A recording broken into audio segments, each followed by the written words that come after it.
Ano kasi siya, subject for surgery, no? Tapos surgery yung kanyang L4, L5, tsaka S1.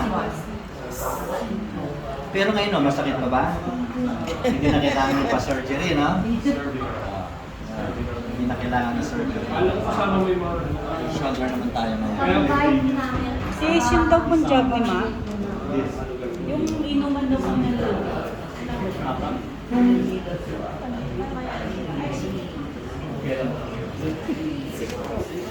Uwi pa ng Dubai si Ma para lang magpaganda, no? Laki naman ang tiwala niyo sa amin.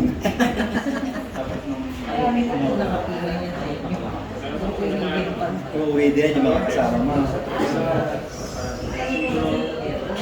Kasi sa abroad, puro surgery. Sa Australia, Canada, US, pag sumakit ang balakang, papalitan yung balakang. Pag sumakit ang tuhod, papalitan yung tuhod. Sa Dubai din, yan.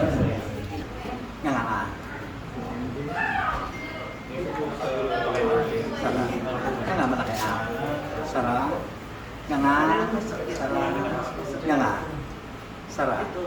Sara. Sara na. Sara. Okay, sige. Check kung may masakit pa. Wala na. Magic. Pati yung kamay mo. Wala na. So, May therapy.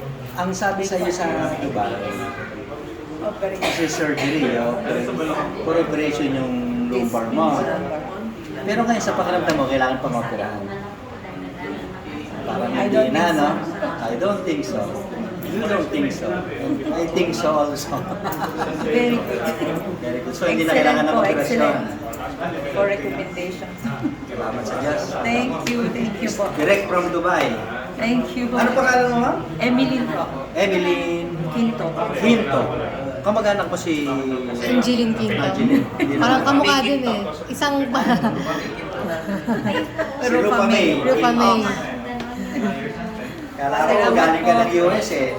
Ay, Mukhang ano, galing Hollywood. Salamat. Thank you.